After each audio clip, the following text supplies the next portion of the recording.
That 1 second of separation, try to get into those boxes, and before Shambles trying to stay alive and stabilize, trying to farm up, he's not looking for those exchange if they're not going to be trying to fire back. They're taking a ton of damage here as now Cypress and Diego have that level of confidence that they didn't have just moments ago. You see them diving forward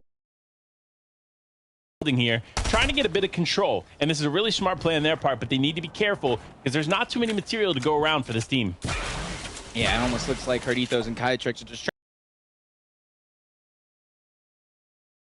control, so they're going to be able to edit in and out, peek back and forth, but that's where Cypress and Dago have to be careful because they're there together as a team, wolfpacking around, so as soon as one of them possibly gets dropped in, that's the advantage gone right out the window. And I like that overhead view. You can see they're just taking their time, taking piece by piece away from the roof, forcing the material usage from cones and floors, and as long as they can keep this pressure, it will be good for them because they're right on the outside of zone as well.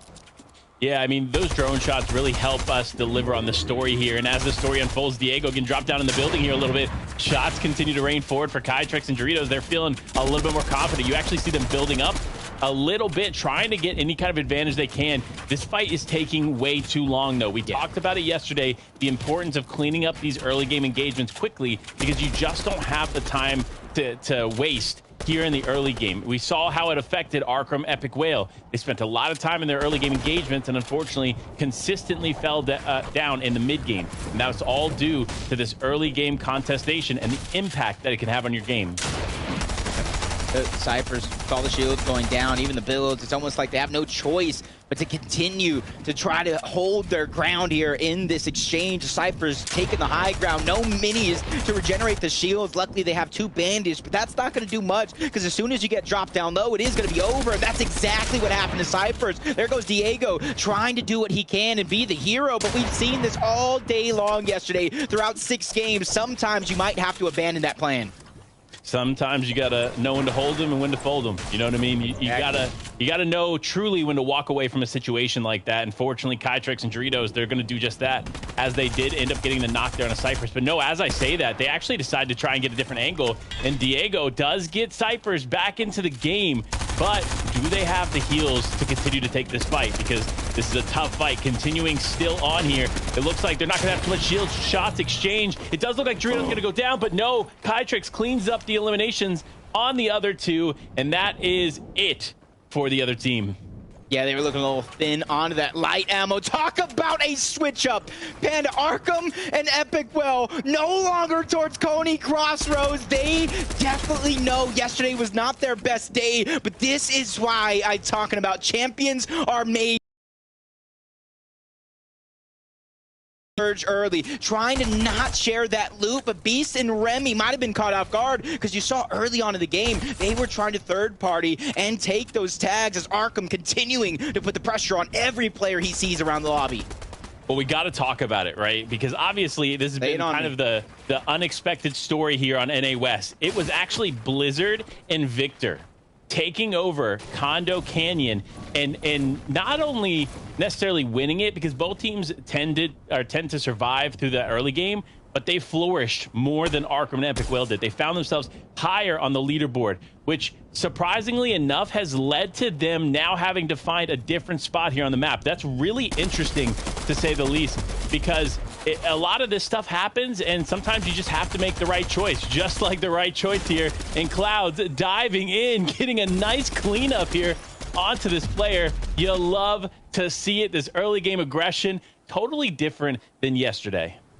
Yeah, you can see a lot of teams were kind of in shambles in such bad spots. We had a couple of games yesterday. We saw 96 players left alive with Storm Surge being activated. That's too many players to try to out-heal it, and they realize the position they're in. You see superstars like Arkham and Epic switching up their drop spots, and that's the thing. So many players realize the position that they're in on the leaderboard and are forced to make some big changes. Some are going to continue to go to the same drop spot but get a little bit more aggressive. Others are just going to change things up all around, but a team that doesn't have to change up too much. Salty and Kruyar sitting in third place. They had a very sound and solid game plan yesterday. They just need to be consistent with here on day number 2.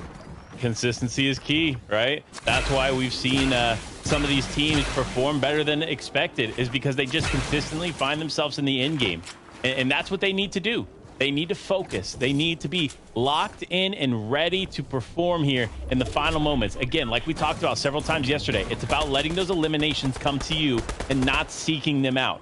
And that's what Arkham and Epic Whale are doing a little bit different here today. We saw them in an early game engagement, right? But after switching up the drop, they're being a little bit more passive. I think they understand that Lil J and Wiz are close by, but they're not trying to force that fight here early on.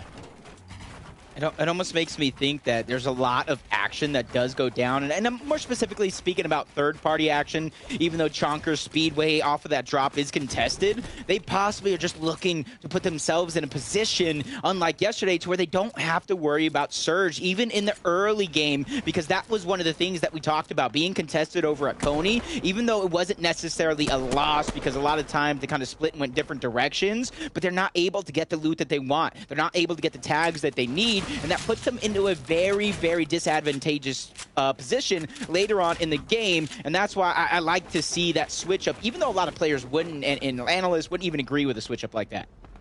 Yeah, you're not wrong. It is interesting to see it. We even, like Clay mentioned yesterday, he thought it was more likely that Victor and Blizzard were going to be the team that pushed away, right? But sure enough, it was Arkham and Epic Whale that had to make the tough decision to change spots. And it is a tough decision, to say the least, but a team that is succeeding and making all of the right decisions after day number 1 is Nico and Epic right here. They are doing exceptionally well, just rotating forward. They understand they have to be consistent. Another team, Dynamic and Rexy, here locked and loaded. What a loadout, to say the least. You saw the chug splashes, the chili chug splashes, the minis. They have a lot to work with here, and that's what you love to see here from the team. But of course, Caster's Curse here, as I say that, Dynamic taking quite a bit of damage and being forced to use some of those heals.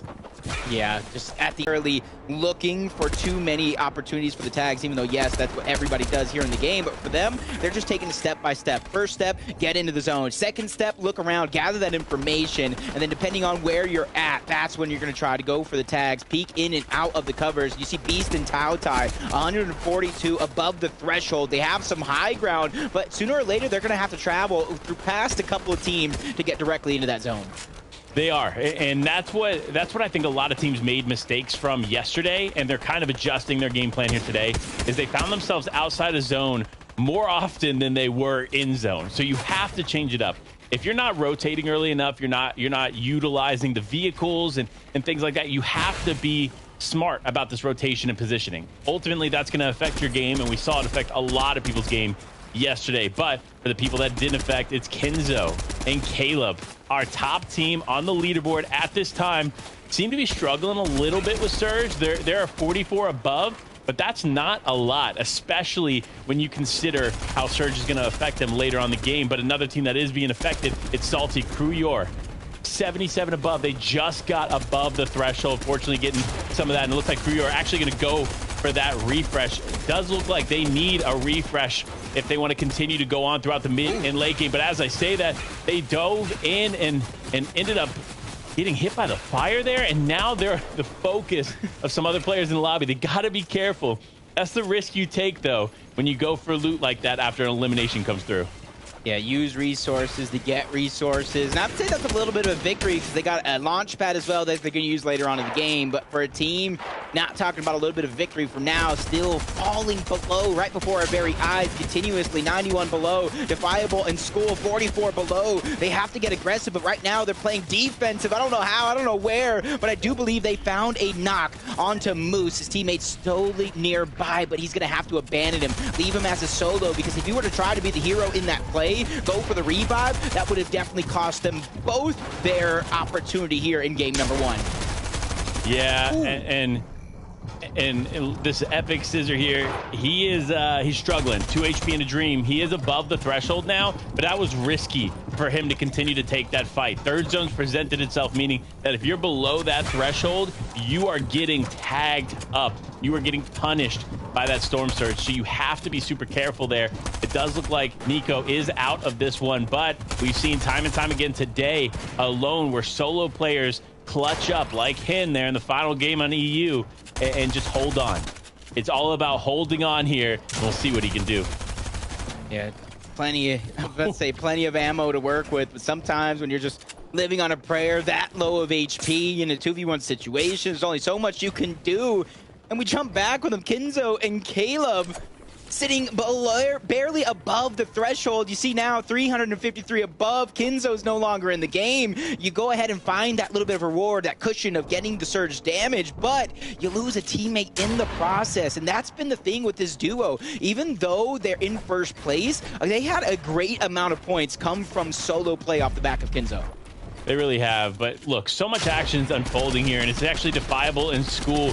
This was a team that we paid close attention to in Qualifier 1. They did exceptionally well. They qualified through there on that first day, but they seem to be struggling a little bit more here going into day number 2. But Kinzo and Caleb, this is where Kinzo goes down. Caleb holds on, 8 HP in a dream, gets not only the damage needed to stay above the threshold, but survives there, and then ultimately continues on with that game as a solo. But Gruyere Salty, another team we got to be watching closely here with the leaderboard, because they are just rolling through some of these players in the lobby.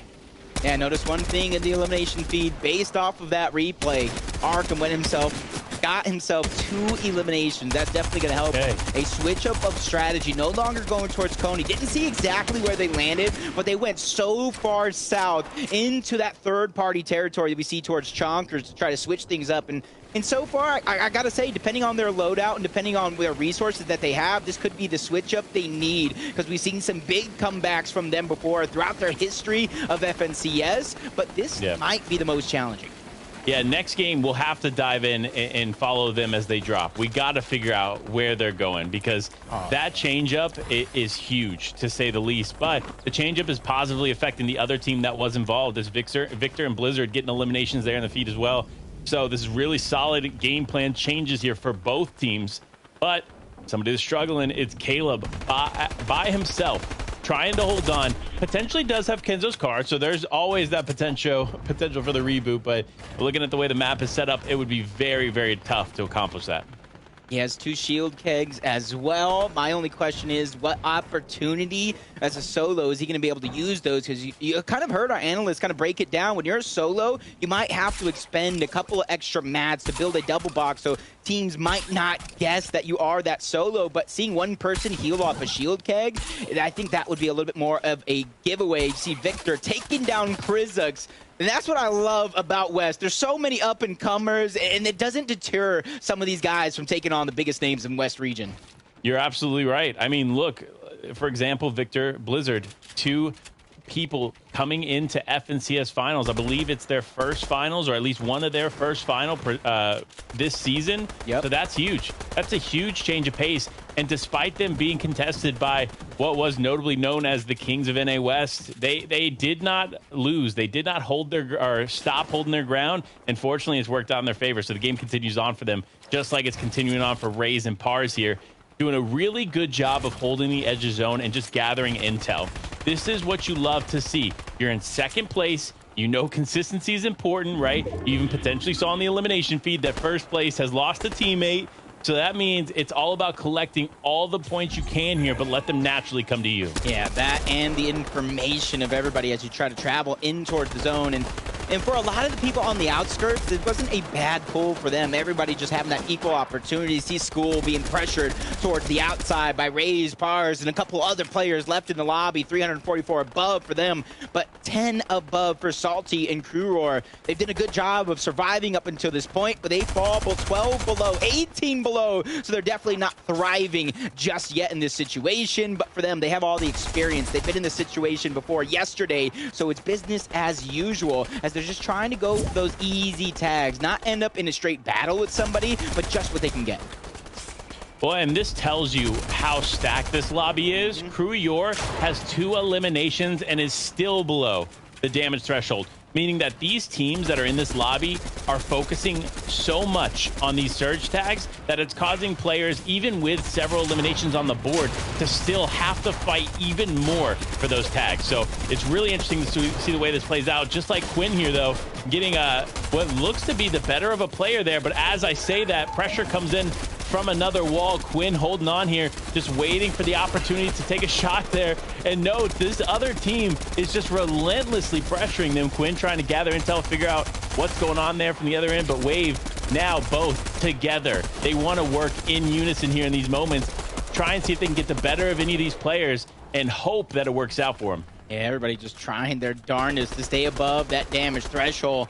See a couple players go down for now in the elimination feed, not out just yet as the revives are trying to go on, but I might have spoke too soon.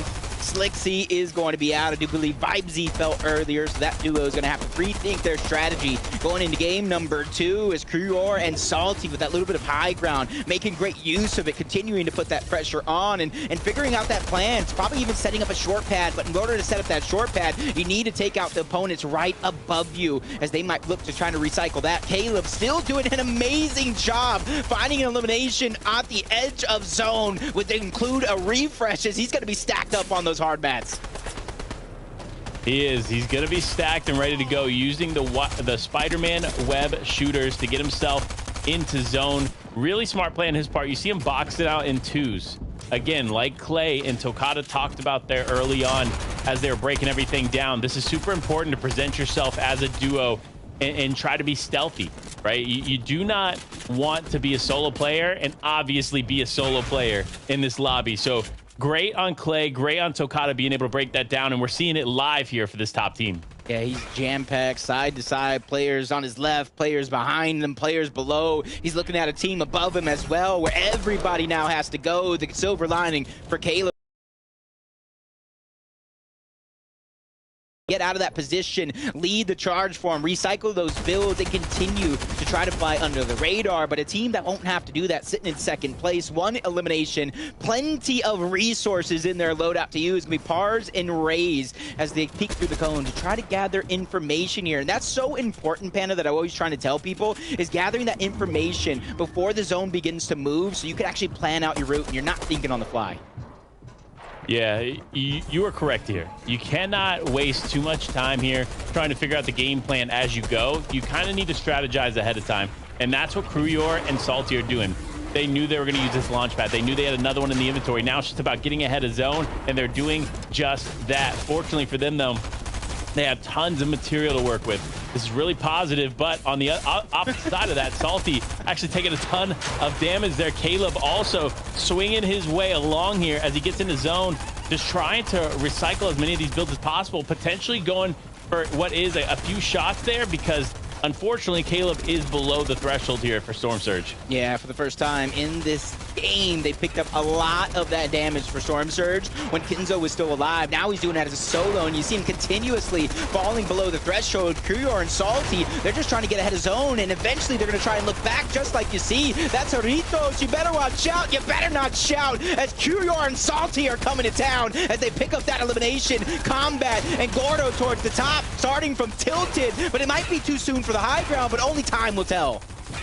Only time will tell as the pad comes out here for Cruyor. They're actually going to go for high ground. Now the fight's going to unfold here. The shots are coming through. It looks like Cruyor actually ends up getting knocked. Salty was unable to connect with his teammate there quick enough, so now he's on the back foot, having to play a different game now as a solo. Yep, that was Zay's part of combat, going ahead of zone, trying to connect, make sure they hold on as much of the high ground as possible. Moving zone number 7. This is where a lot of teams begin to contest that high ground as Combat knows it. He's one of those teams that if he doesn't have it, he's going to go for it, and that's why they're in the position that they're in. 455 above the threshold, and very little to worry about other than putting the pressure on everybody else in the lobby. Cruyor went down. That's something you called out. So does Quinn. Wave as well as Lil J picks up 2. That's going to be Winter in the elimination feed. He's doing all he can to have a better day than yesterday, but Salty's finally going to go down. Hopefully he got himself enough points.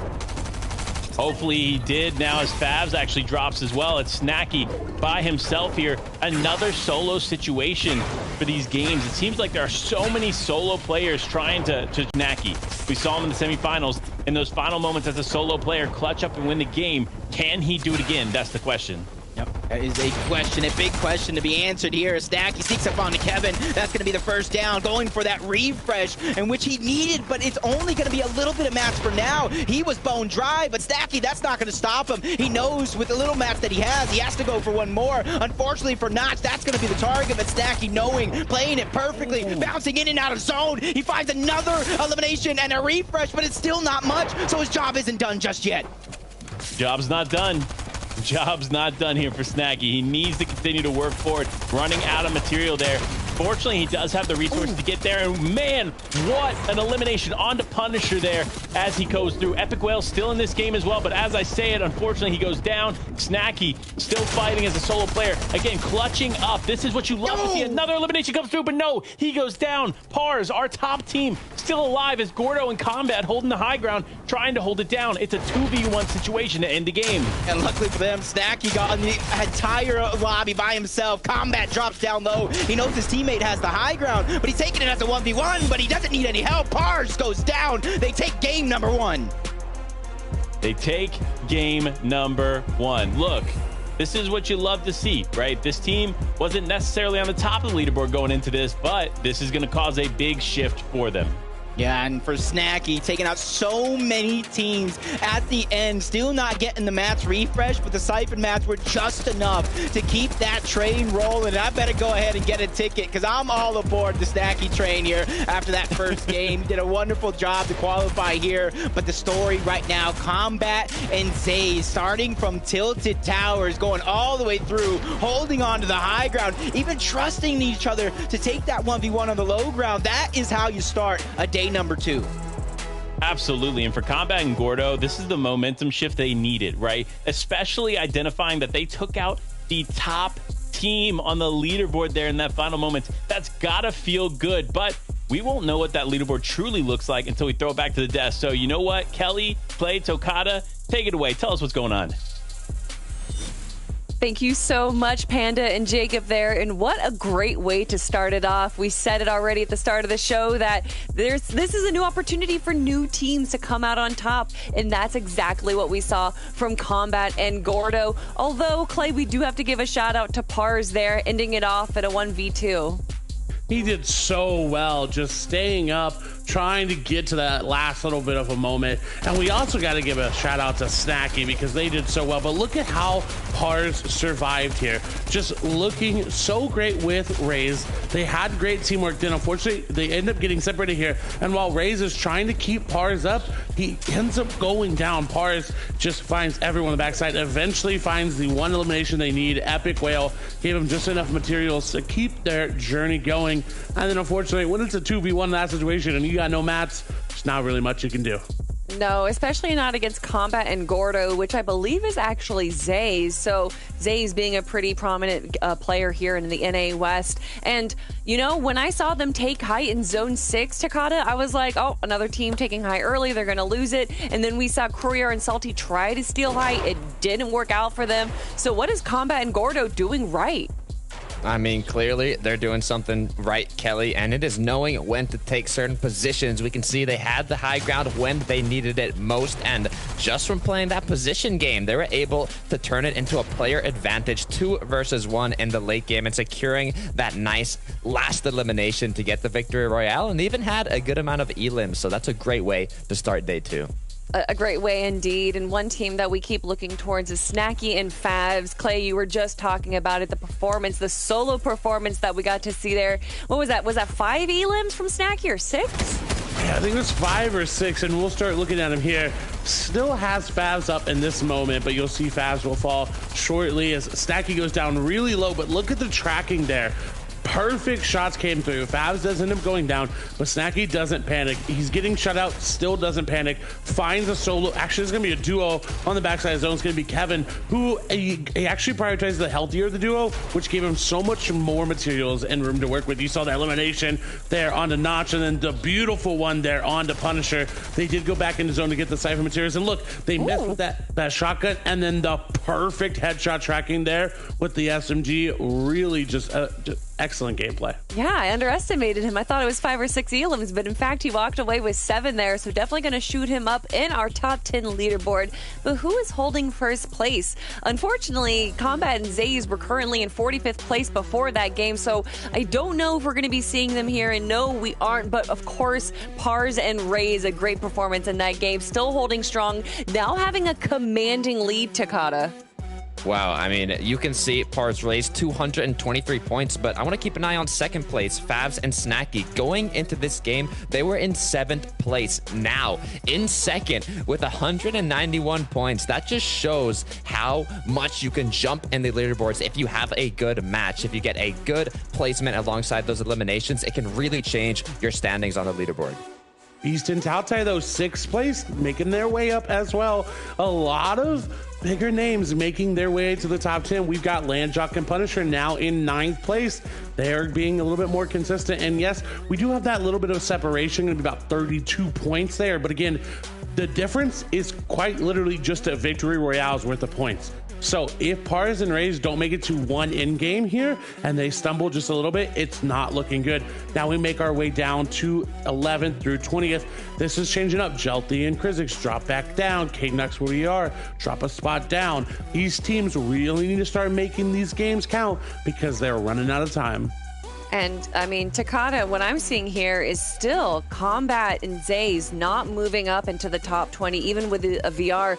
And that just showcases how important day one is, not just going in with a momentum, but having that, you know, safety essentially with all these points that you're able to collect there. So although we do still have 5 games, there's a limit to how you can say, oh, there's still an opportunity, there's still a chance, because eventually the games dwindle down and so does the opportunity. But Takada, speaking of opportunity, what do you want to see happen in the next game? I mean, look, I saw something interesting happen in this game, right? We had Epic Whale in the top 5, I believe, there. So I think Arkham and Epic are coming a little more motivated here in day 2. And I'm curious to see what they're going to pull off. Yeah, it was actually quite exciting to see them make it into the end game there. Still not able to break it into the top 20, but we got 5 more games to go. And of course, for me, I'm excited to see how Salty and Krui are going to kind of improve their gameplay. They came out in day 1 in 3rd place there. And in that last game, they were constantly below threshold in zone 2, in zone 4, and so on. So it'll be exciting to see how they're going to be changing that up and how all of the teams are going to be changing up their game play. But everyone, that's it for us here on the desk. I know you want to get back to the game, so let's head it to the 2 men that are going to be bringing the action. It's, of course, Jacob and Panda. Thank you so much, Kelly, Clay, and Takada, breaking that down. That was game number 1 of day 2. We're talking about how long, how energized you need to be, the stamina that it takes to crown yourself champion at the end of the day. And it's going to become a wild balance of both placement and eliminations for some, depending on where you're at. Not towards the top, Panda. What does that tell you? You know, it tells me that this is a totally different NA West going into the new chapter and the new season here. Duos obviously being very different than trios last year. This is a whole new year, and I'm excited to see which teams continue to come out on top, because these are major shifts in the leaderboard from what we've seen in the past, right? Obviously, Arkham, Epic Whale up at the top usually. We even have Reet, who's not even present in the finals here. There's been huge shifts. So Kruyor and Salty taking advantage there. You got Pars and company. Like, these are teams that deserve this moment. They are exceptional players, and they deserve to be showcased here as we get into game number 2 on the day.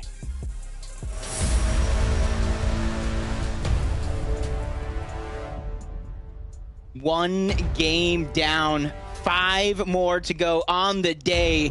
Only one team, Panda, can crown themselves FNCS champions and wield the axe of champions at the end of this one. And we've seen a wild amount of switch-ups after only one game. Arkham and Epic not doing their normal drops. You got Turtle, Tavern, and Kaz getting uncontested towards the top side. You got many switch-ups, and that's only in the beginning. So there's plenty more story to go as Arkham and Epic, they're going back to Coney Crossroads. They're not done with this exchange just yet.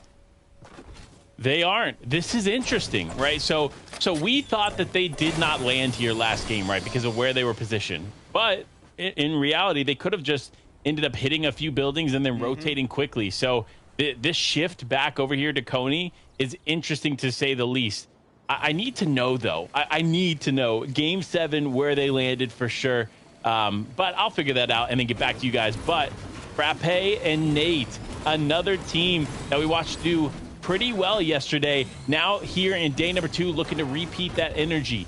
Despite them being in 24th, there's still so much left for them to climb that leaderboard, and you know they're going to be fighting for it. Yeah, you can already see plenty teams switching up their initial strategy. Like you saw in this game, Arkham and Epic not getting as aggressive as they did yesterday against the duo, landing on them. Same could be said with Frappe and Nate. They're not taking that early game skirmish like they did yesterday. So many teams realizing getting a better position is crucial here for our final day of the finals as Courier and Salty start off game number 2 with elimination and surge that they don't have to worry about, but they're not done. Salco's still alive, but he gets that down onto Courier. So this one is going to end in a 1v1 situation between Salty and Salco. Salty and Salco here. This is interesting. Salty obviously doing exceptionally well up to this point, looking to continue to replicate that here in day number 2, but definitely not having the same success as day 1. But Salty being able to disengage, this is huge here for the team. They need to stay in it. We know Salty and Courier, 2 individual players, extremely talented together, but are they talented as solo players? They gotta be. They have to be that kind of setup to get in a top 5 situation like they are right now. So Salty now going to disengage, going to focus on getting some material, focus on getting a better loadout here, because that's how you're going to be successful throughout the rest of this game. Yeah, and you saw another team kind of fly in. That's Quinn and Wave getting more aggressive to start this game, and that's something they did in qualifier number 1. It was the 5th game. They realized the position that they were in, even though they were making it towards the end, it wasn't a favorable position. They lacked surge. They lacked so many resources, mats, so they were forced to look for a refresh. It was in that 5th game they switched it up exactly like you saw. They got more aggressive towards Sanctuary, and they held on to that aggressive nature throughout the course of the game, with Wave ending up with a massive solo finish. Let's see if they can replicate that. But Caleb and Kinzo taking their time over here towards Butterbarn. Another team switching up their drop spot just a little bit, but it doesn't surprise me too much because they have that passive play style. They let the eliminations come to them throughout the course of the game. Sometimes you have to adapt, and that's what you love to see here from these teams. Quinn, Wave, both landing outside the Sanctuary there in that water area near the Foundation statue.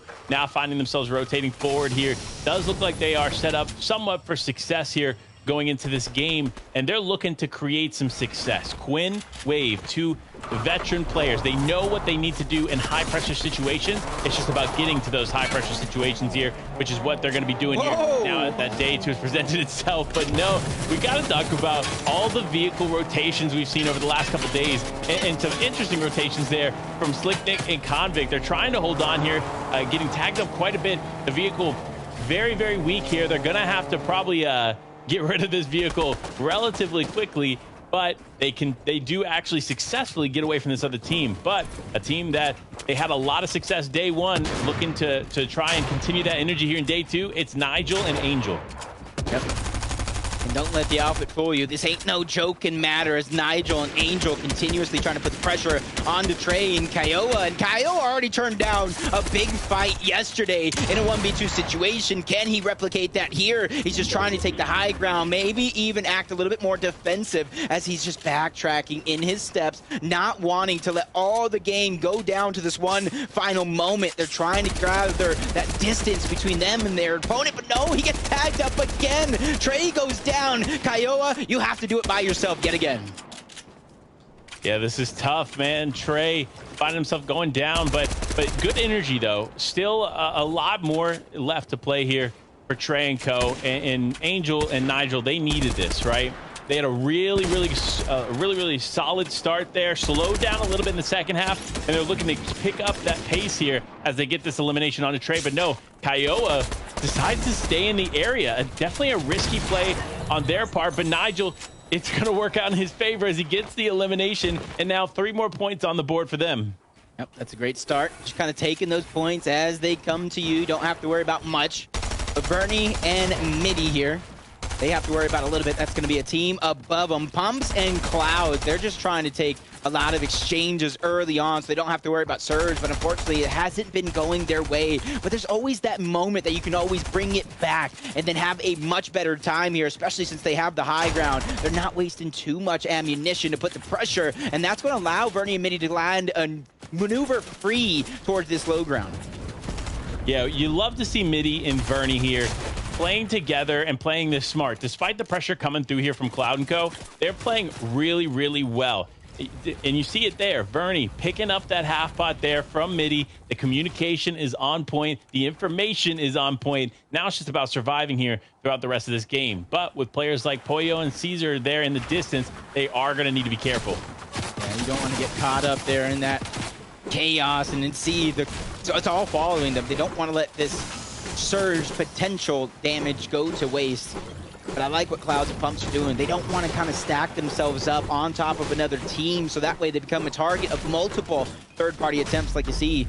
But got a replay for you, kind of see the action that we might have missed around the map. That's when I believe Quinn and Wave might have interrupted this one, but it's when he got that elimination onto Courier. And that's why we always talk about here, Panda.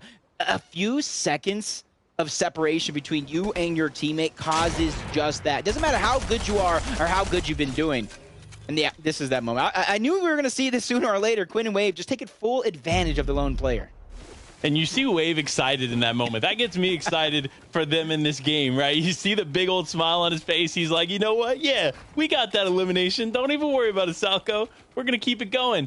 Speaking of a team that's keeping it going, though, it's Snacky and Fabs here finding themselves in the second place spot on the leaderboard. This is one of those teams that consistently finds himself on NA West in the top 3. So I'm excited to see if they can maintain this here on the day.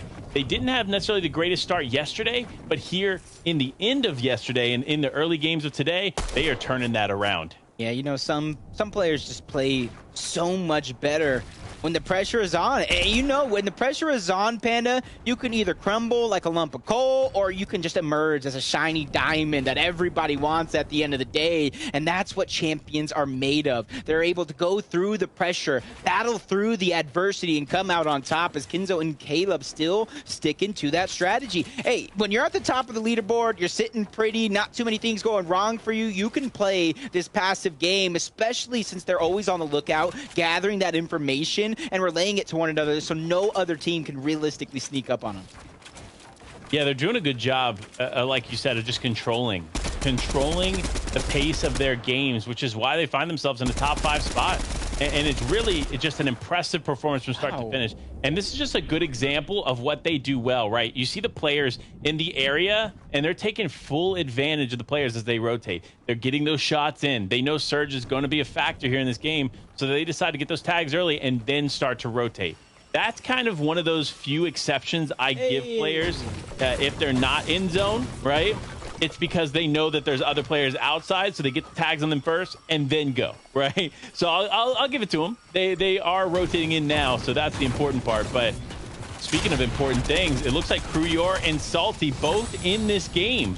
So that means that the reboot has gone off, and they are still putting points on the board together. Yeah, it makes me wonder about the statistics that we had throughout the qualification process about players being rebooted and the team not going on to get that victory royale. So it's definitely going to be a journey for them if they're still going to battle against that history. I see Dog and Jay here, Versace P. You can't confuse me. I'm going to learn. That's Jay, everybody out there. There he is. That's Jay out there. You'll learn. Hey, listen, it happens. But speaking of learning and adapting, Kenzo and Caleb continue to learn. They continue to adapt. But this is an interesting spot for them to be in, right? You see them here, Wiz, Little J, right outside of the boxes there for them, and Caleb just trying to survive here. Despite them not being in zone, it looks like they're just trying to avoid this engagement, which is super smart on their part. They don't have the material to take it right now, and they don't have the ammo and loadout that they ideally would need to be successful. You see 49 medium ammo there for the assault rifle and 76 on Kenzo. So that's not a lot to work with, to say the least, especially when you still have to worry about Surge here moving forward. Yep. Jay taking that high ground. It looked like they were going to try to battle it out. You talk about being low on the medium and light ammunition. That's crucial, especially the way that Kinzo and Caleb like to play the game. They go for tags from afar. They don't immediately try to burst into a box at any moment here. And Saltier and Curry were the only first-time FNC finalists in the top 10 on day one. The only, but that's the story that we've been following this season all together. The superstars of the West region not performing to the best of their ability or what we expect them to be, but that opens the door wide open for some of these up-and-comers, for some of these teams that have been waiting in the wings for this opportunity to strike. Waiting for the opportunity to strike is the key words here as these opportunities present themselves here. Batman, Booga, and Wheels trying to take advantage, getting a nice little high ground spot outside of Tilted Towers. Also, Dynamic and Rexy doing exactly the same thing. But be careful with so many players close by. They need to be mindful of who is in the area. The last thing they want to have to deal with is pressure coming from any of the teams following, because Surge is active. That means people, they need their tags. Yep, Vibes, Slicksy gonna be on the receiving end of Dynamic and Rexy, who are trying to get those tags. 91 below. I don't know how many they got, but not too much overall, as they're going to sit still below that threshold as other teams around the lobby putting that same pressure as he sacrifices so much HP and shield just to sit 3 below the threshold and continuously fall even farther, as he's now 29, has to continuously look for the tags. They're in a great position to do just that, but nobody's peeking them and allowing them. In fact, it's Dynamic who's still on the receiving end. Yeah, you know, look, risky to say the least, but Dynamic knows they need the tag. There's 32 damage below the threshold, and they need to connect just a few shots to get above. But remember, even if they do get those few shots, that's still not enough to comfortably keep them above that threshold, with 17 players still remaining in this lobby that need to go down. For those at home that don't understand, let's break down Storm Surge for you guys, because I feel like we got to talk about it, right? Surge, for the people that at home that do not know, is this in-game mechanic that if you are below a certain threshold and damage put in, you will be targeted by the in-game server. You see that lightning actually fly through for those players that are underneath, and they're getting tagged up. You see Dynamic and Rexy actually suffering from it right now. But all you have to do is get those tags, and the purpose of that is to keep the game moving. Get those players to really focus on getting those shots in and keeping these games alive, because boy, oh boy, the Surge keep these games interesting. Yep. Basically, your choices are do damage or take damage. The only real options. And you can see a lot of the teams like to try to out-heal it, but they were so far below. They used so many resources early just to get the tags. They cannot out-heal it, but that might be something they use. Kuryor and Salty combined with that early game exchange. And you got to remember, Kuryor was the one that went down, so Salty kept a hold of all that surge damage, which puts him in a great position. But Slick Nick, he's going to go down along with Convict, the team that qualified in only 3 games, not having the best here on the final day. But Lil J, Rays picking up a couple of themselves. Quinn is going to go down. I don't know if Wave fell, and that's going to be the hope for that duo. Yeah, that's tough. It really is. At this point in the game, you have to stay on your feet. Look, it's Blizzard and Victor also going down here. The duo we talked about, Landon Coney, having some success there in day one, seem to be struggling here on the second day, but Vernie and Midi looking to kind of take on Rexy and Dynamic. This is interesting, right? Obviously, they don't know that it's each other, right? But they know that they're there. So it's always kind of interesting and exciting to see those big names here from NA West go head-to-head in a situation like that. But speaking of a team kind of avoiding that head-to-head action, it's Salty and Kuryor. Top 5 right now on the leaderboard, and they're just hanging out. They're using the bush to their advantage. This is what you see a lot of times in finals. So we continue to see how this is going to play out for them, but it seems to be playing out all right so far. Yep, I did get my answer. Wave is still alive, and that's going to be the driving hope. You see Epic Whale in the elimination feed. Evil is finally going to go down. Fabs and Snacky just waiting for those opportunities, sitting pretty center zone, realizing late game is really where it really matters to pick up those placement points, the elimination points. On this side, Batman, Booga, and Wheels started the entire finals off with a big victory royale. Since then, being contested, splitting the loot, having to find it elsewhere. That is where they're going to have to think of another plan here coming into day number 2. I think the first step for them is to go ahead and find the tag, so that way you don't sit below. After that, Panda, you have any advice?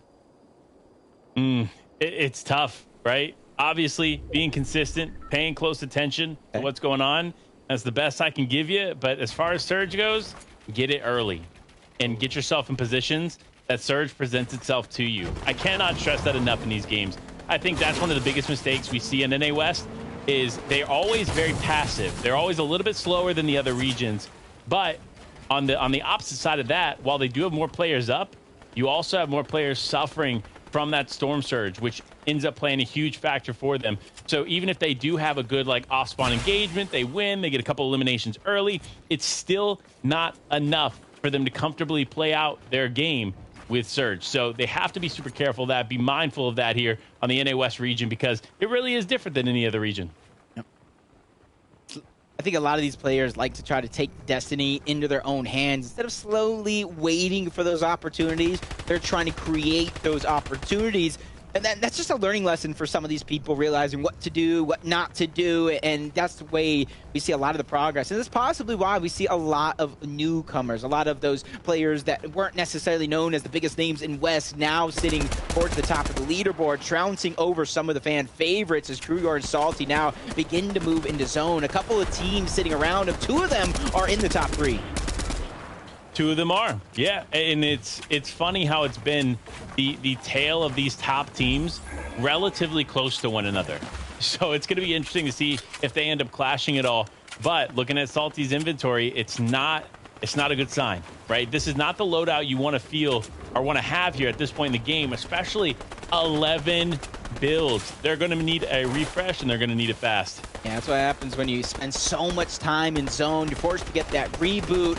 You're not able to mat up. You're not able to get the resources and play your plan as you've practiced it throughout the course of your history as a team. But 188 above the threshold, sitting in fourth place.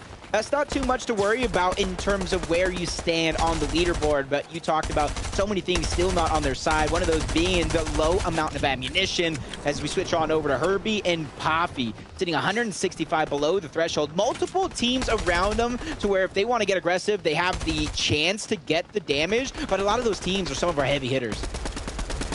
They are some of the heavy hitters. And there's so many heavy hitters in this lobby. Poppy and Herbie being a couple of them. But as I say it, the caster curse comes through. Poppy goes down, Herbie goes down as well, and Wheels and Batman Booga walk away with a couple eliminations on the board. This is huge. We talked about it here, and they talked about it a little bit on socials. They've been struggling to get their feet. Despite them getting that VR in game number 1, they had to change up the game plan for the rest of the games going throughout the day. So it's going to be interesting to see how they adapt here and how they continue to climb in that top 10. I like how they also picked up those eliminations, even though, because one of the things that I think they're kind of lacking on comparing them statistically on the leaderboards alone, not the actual game plan, it's much harder than it seems, is they are lacking in those eliminations. They're getting some good placements, but those points that a lot of the other teams are getting throughout the eliminations are just putting them above Wheels, and the moment somebody is going to go ahead and get that dropped and be able to use that launch pad, and they might have to use it to even get into zone right now, because that's going to be a perfect opportunity for a lot of teams to hold those players down there. I think Snacky and Favs, they're going to dive in here. Oh, and it was actually dynamic.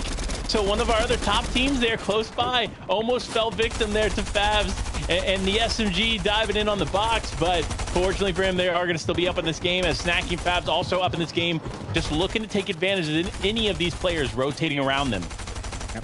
Of the overhead view, you can see the couple players towards the south. That's going to be Pars and Rays. Have a little bit more traveling to do depending on if they're high ground. That's going to be easy. 3rd place sitting right by. 10th and 9th place, everybody just so jam-packed close together. Diego's going to go down in the elimination feed, but back on board, Snacky and Favs. What a turnaround from the qualification process, needing that victory royale in that first day of the semifinals. Now just playing a cool, consistent game, knowing exactly what to do around every turn and every corner. Very, very similar to this Pars and Rays team, to where I like the way they're doing it a little bit different than some of these other teams. They're not going for the high ground. They're slow and steady towards the low ground, recycling all the mats.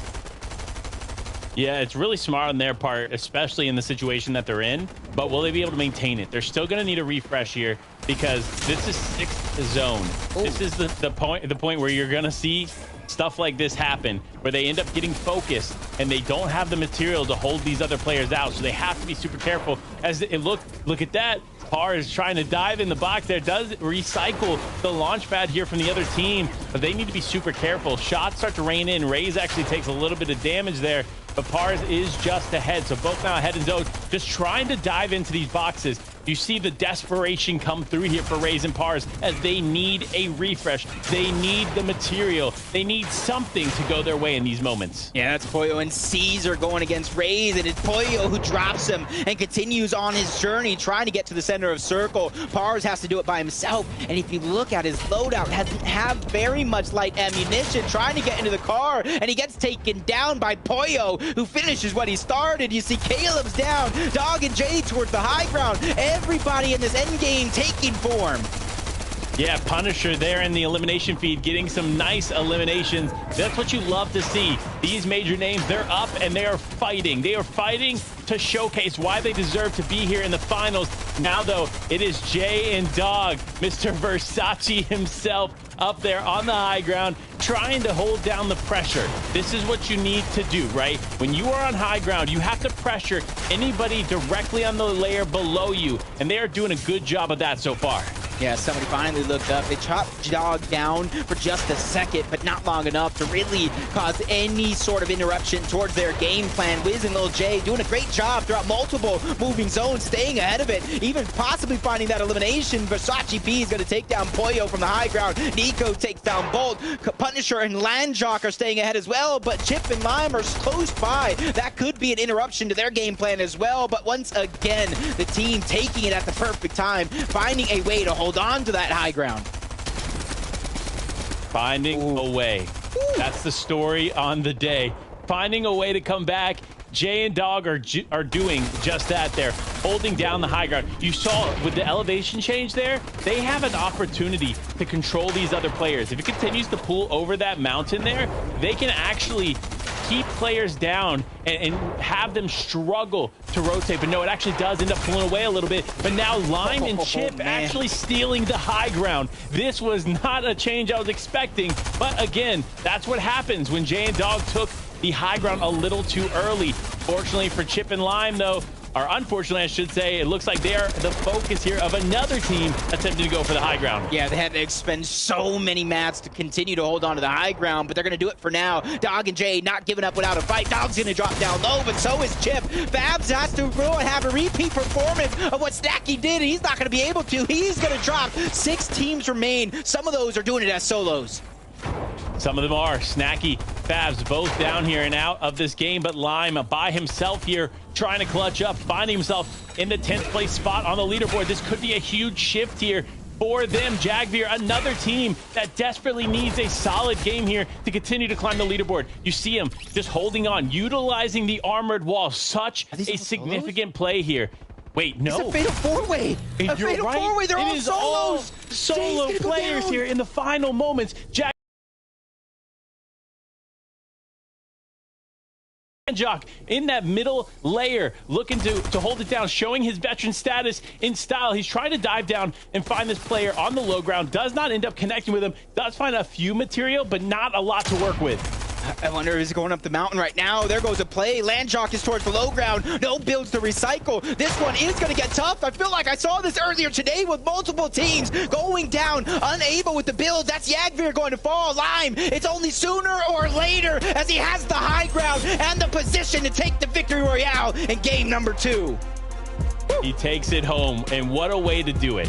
You see the elevation changes? If you're a team and you're a player like Lime, you know that is a huge red flag for the lobby. You can have the opportunity there from the high ground to suffocate the remaining players and keep them down, and that's what you see Lime do just that. Landjock had no opportunities to climb, and fortunately for them, they're walking away with a beautiful VR. Look at the excitement here from Lime as he takes home that VR. Hey, listen, congratulations to Lime and Chip. Huge game from you all. Obviously, Chonker Speedway is working out in your favor. We can't wait to see what else you could do from there. Yeah, definitely. I was going to mention that as well. They were the team fighting Poppy Blast and Show game after game at Chonker Speedway. And they went ahead and were able to outlast so many teams, saving so many mats, recycling through that mid layer. They waited till Dog and Jay became a target of some of that spray, and that's when they took it. Even though Chip didn't have a ton of mats and resources, it was Lime at the end of the day. Didn't matter how many teams tried to spray him down. He was built like Bob the Builder. He really was. But look, we got to have the desk break it down. So Kelly, Clay, Tokata, take it away. Big congratulations to Lime and Chip right there. Lime ending up with the first place VR, holding height from Zone 8. And the fact that they were in 11th place before that game, we know for a fact that we're going to be seeing them in our top 10. But Clay, I love it when it comes down to a 1v1v1v1. That was just such great gameplay all around for everyone, because it's duos, we're hyping it up, and then it seems to always come back into these solo clutches. Look, as you see, unfortunately, Chips falls a little bit too early, but look at Lime's dedication and perseverance there as they get such a great refresh. You see 48 total builds, 5 players left at this moment. They're all solos. Dog goes down, and Lime just is hyper aware at this moment, looking for every opportunity they can to get any shots onto them, and it just falls into their hand. I mean, you can see Yagver trying to do everything he could to make it to the zone. Unfortunately, gets knocked down, and Lanjok, he had no materials. He said, you know what, let's emote it out. I've done what I needed to this game. Got the second place, got the placement points, got everything they needed to bump themselves up on that leaderboard. Speaking of being bumped up, once again, Favs and Snacky making it into the end game there, and they're sticking around the low ground. I think they went down around 7th place, but still able to grab eliminations, Clay. Yeah, and you can see how well they work together in some of these clips right here. They took down Jelty pretty late in the game, but just look, working together, even though Snacky is a little bit separated, Favs is right on the other side there to help him out. He does end up falling, but look, they're right there. They're together. They're trying to fight box to box, and yes, do they go down? Yes, but they're together, right? And I know I said that a couple times, but that's really what matters when you're in these moments and these final last couple zones, because if you can box fight with your duo there, you have a better chance of getting out. And one thing that I noticed, our top team there, Pars and Rays, going down a little early in 21st place. So definitely our top 10 leaderboard is going to be moving around there. Which teams are going to be joining us? Well, let's find out. Pars and Rays, though, I say that they are still in first place, but that lead from Favs and Snacky dwindling down, Takata.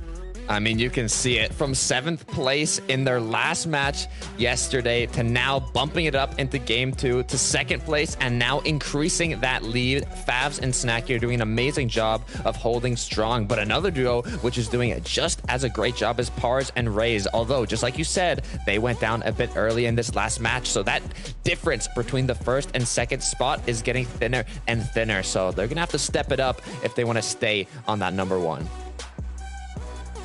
Yeah, they're really going to have to just play so perfectly. They can't afford a misstep, because even if it comes down to tiebreakers, look, they're both with the Victory Royale, so to go to average eliminations, and they are right there, neck and neck, back and forth. We'll take a look over, though. Oh, Kelly, you see what I am looking at there. Number 18 making their way up.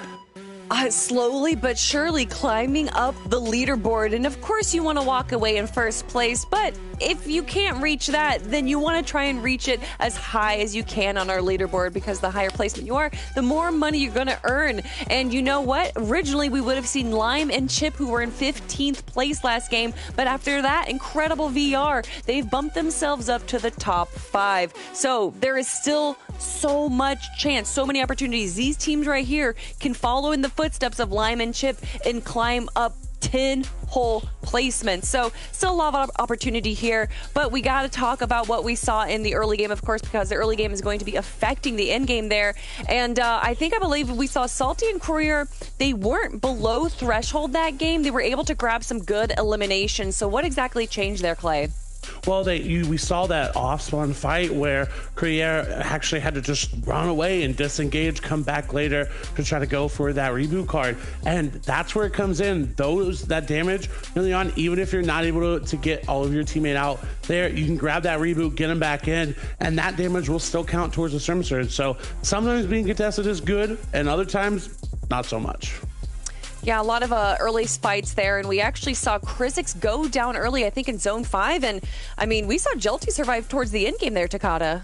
Yeah, I mean, we saw Krizix go down right when the half and half zone appeared, and then we saw Jelty still up and going in the top 10, I believe, ended 8th or 9th place. So great solo clutch from Jelty there. And now I'm kind of curious to see what happens when they both make it to the end game, go for that high ground, and maybe secure the victory royale. Well, if it's anything like what we saw in that last game, it looks like it's not going to be a duo competition. It's going to be a solo in-game finish, but maybe game number 8 is going to be a different story. Or game number 9. So let's find out and toss it back to Jacob and Panda. Thank you so much, and a beautiful breakdown once again. After 2 games, 8 total in the finals, we're seeing another big shakeup over the leaderboard. And one of the things we talked about, your pick, Batman Booga, not having the best end of day number 1 after starting with a victory royale. I saw him in the top 10 that time around. You know, this is one thing I will say to kind of speak to them as a team.